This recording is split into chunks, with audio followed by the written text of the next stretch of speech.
పాడి పంటల ఛానల్ చూస్తున్న రైతు సోదరులందరికీ నా నమస్కారం.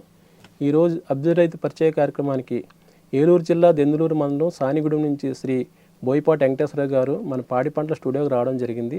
నమస్కారం అండి, నా పేరు బోయపాటి వెంకటేశ్వరరావు అండి.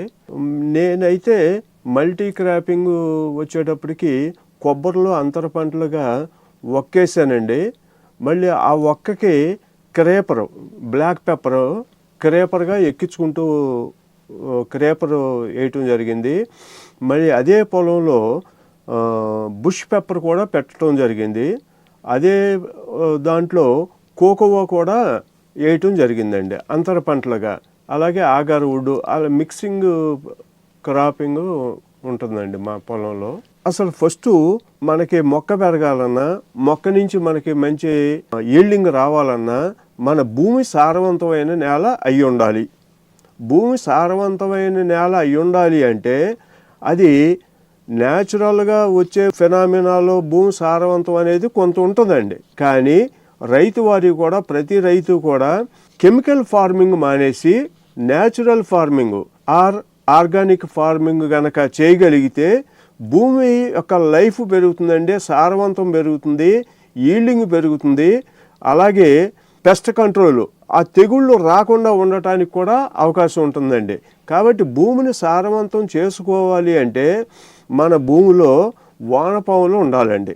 వానపాములు ఉండాలి అంటే భూమికి మల్చింగ్ ఉండాలి.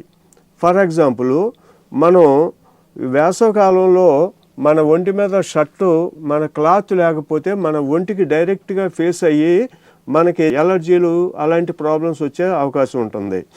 అలాగే శీతాకాలం వచ్చేటప్పటికి చలిని తట్టుకోవడానికి మనం బట్టలు వేస్తామండి, కోట్లు వేస్తాము, షర్ట్లు వేస్తాము, దుప్పట్లు కప్పుకుంటాం జరుగుతుంది.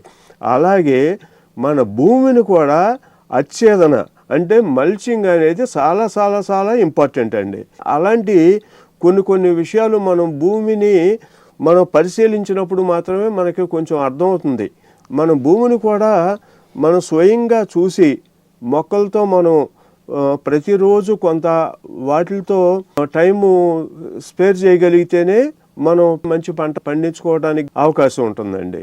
మనం సేంద్రియ వ్యవసాయం చేయటానికి, అది డెవలప్ చేయడానికి మనం ఏం చేస్తామంటే మన 12 ఎకరాల పొలం అండి. అంటే జూన్ నెల నుంచి జనవరి వరకు చెరువులన్నీ నిండి మనకి ఎప్పుడు వాటర్ కావాలంటే వాటర్ పెట్టుకునే విధానం మనకి ఏర్పడటం వల్ల మనం ఫ్లడ్ ఇరిగేషనే చేయటం జరుగుతుంది. మిగతా 5-6 నెలల్లో కూడా మన బోర్ల ద్వారానే ఫ్లడ్ ఇరిగేషన్ చేయటం జరుగుతుందండి. దీని ఫ్లడ్ ఇరిగేషన్ చేయటం వల్ల సారవంతమైన మంచి బలమైన నీరు మా పొలంలోకి రావటం వల్ల ఈ మల్చింగ్ చేసినదంతా కూడా కుళ్ళి కంపోస్ట్ కింద తయారయ్యి, మనం కొబ్బరి తోట ఉందనుకోండి, మన కొబ్బరి మట్ట పడ్డప్పుడు కానీ, పామాయిల్ ఉంది, పామాయిల్ మట్ట పడ్డప్పుడు కానీ, కొబ్బరి కాయలు కోసినప్పుడు కూడానండి, మనం కాయలు అమ్మినప్పుడు కూడా మన కండిషన్ ఏం చేస్తామంటే మన తోటలోనే కొబ్బరికాయలు తీసుకుని టెంకాయ మట్టికి పట్టుకెళ్ళాలి.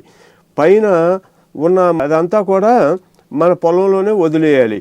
ఇలాగా ప్రతి వేస్ట్ని కూడా పోగులుగా కూడా కొంత అక్కడ ఉన్న పరిస్థితులను బట్టి చేసి దానికి కొంచెం వాటరింగ్ ఇవ్వటం జరిగిన తర్వాత కొంచెం వానపాములు, కొంచెం 20% పేడ వేయటం వల్ల పూర్తిగా వెర్మి కంపోస్ట్ తయారవుతుందండి.